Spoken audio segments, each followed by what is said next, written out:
Hello friend, સ્વાગત છે તમારું મારી ગુજરાતી રસોઈ ટિપ્સ ચેનલમાં। તો આજે આપણે બનાવીશું ઉપવાસમાં ખવાય તેવી સાબુદાણાની ખીચડી। તો નોર્મલી રીતે ઘરે તો આપણે સાબુદાણાની ખીચડી બનાવતા જ હોય છે, પણ તો આજે હું તમને એક નવી રીત બતાવીશ।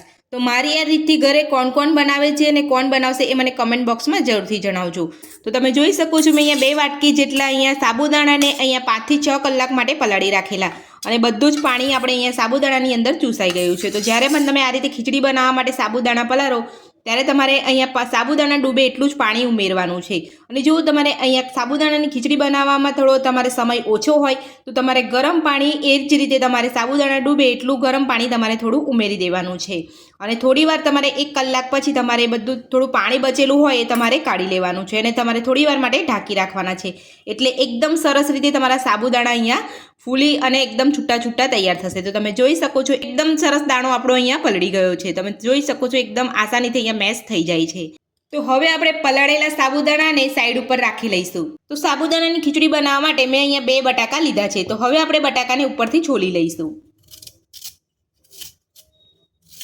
તો નોર્મલી જ્યારે આપણે ઘરે ખીચડી બનાવતા હોય ત્યારે આપણે અહીંયા બટાકાને બાફીને લેતા હોય છે, યા તો આપણે અહીંયા તેલની અંદર થોડા ફ્રાય કરી લેતા હોય છે, પણ હું તમને આજે એક અલગ રીત બતાવીશ। એનાથી તમારી ખીચડી એકદમ સ્વાદિષ્ટ અને ઘરમાં બધા જ ખાઈ શકે તેવી ખીચડી અહીંયા બનશે।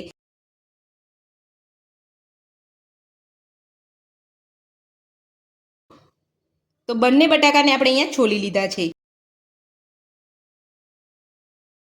તો છીણીની અંદર જ આપણે અહીંયા આ રીતે છીણી લઈશું।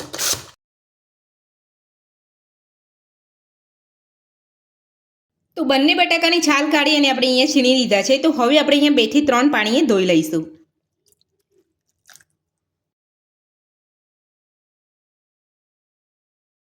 તો 2 થી 3 પાણી આપણે બટાકાની છીણને અહીંયા સરસ રીતે ધોઈ લીધી છે। તો હવે આપણે સાથે જ અહીંયા સાબુદાણા લીધા છે એ આપણે લઈ લઈશું અને આ છીણને આપણે હાથેથી આ રીતે દબાવીને બધું જ પાણી કાઢી લઈશું।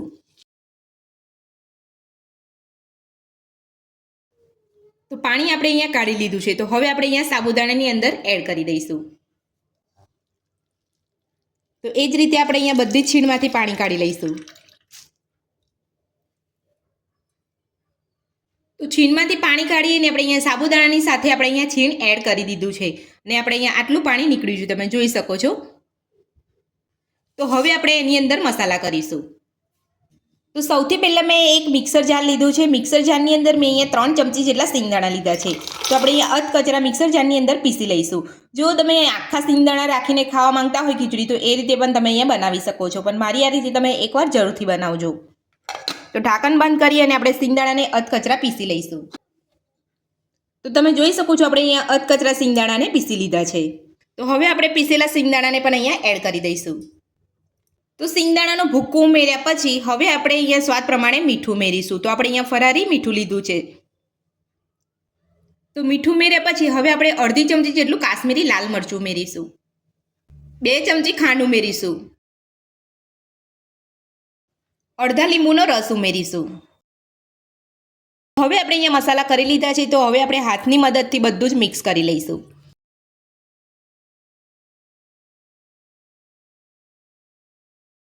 તો બધું જ આપણે અહીંયા એકદમ સરસ રીતે મિક્સ કરી લીધું છે। તો હવે આપણે ખીચડીનો વઘાર તૈયાર કરીશું। તો સાબુદાણાની ખીચડીનો વઘાર કરવા માટે મેં અહીંયા એક મોટી કઢાઈ લીધી છે। એની અંદર આપણે અહીંયા 2 મોટા ચમચા જેટલું તેલ ઉમેરીશું।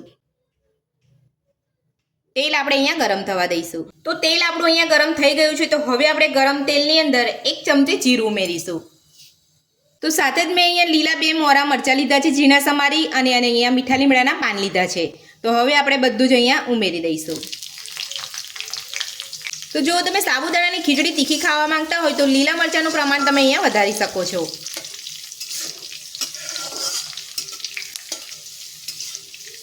તો હવે આપણે સાબુદાણા બટાકાની સાથે સરસ મસાલો અહીંયા મિક્સ કર્યો હતો એ આપણે અહીંયા વઘારમાં લઈ લઈશું। બધું જ આપણે સરસ અહીંયા મિક્સ કરી લઈશું।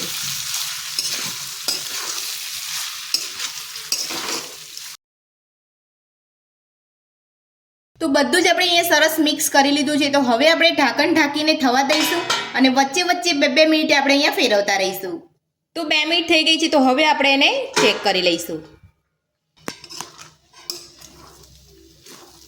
તો આ રીતે આપણે અહીંયા ખીચડીને ફેરવતા રહેવાનું છે અને ઢાંકણ ઢાંકીને વચ્ચે વચ્ચે તમારે 2 મિનિટે તમારે અહીંયા ફેરવતા રહેવાનું છે। તો ખીચડી હજુ આપણે અહીંયા નથી થઈ એટલે આપણે અહીંયા ઢાંકણ ઢાંકીને આ જ રીતે આપણે અહીંયા 2-2 મિનિટે આપણે અહીંયા ફેરવતા રહીશું. તો 15 થી 20 મિનિટ જેટલો સમય થઈ ગયો છે અને આપણી ખીચડી અહીંયા થઈ ગઈ છે. તો હવે આપણે ચેક કરી લઈશું.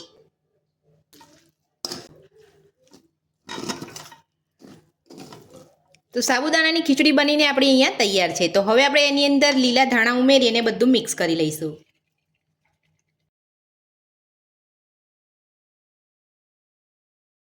તો ધાણા ઉમેરીને આપણે બધું સરસ મિક્સ કરી લીધું છે. તો હવે આપણે ગરમા ગરમ સાબુદાણાની ખીચડીને સર્વ કરી લઈશું. ફરાળી સાબુદાણાની ખીચડી બનીને તૈયાર છે. તો સાબુદાણાની ખીચડી બનાવવાની નવી રીત તમને મારી કેવી લાગી મને કોમેન્ટ બોક્સમાં કમેન્ટ કરીને જરૂરથી જણાવજો. તો આજની રેસીપી પસંદ આવી હોય તો વિડીયોને લાઇક કરજો, ચેનલને સબસ્ક્રાઇબ કરજો, તમારા મિત્રોને જરૂરથી શેર કરજો. Thank you.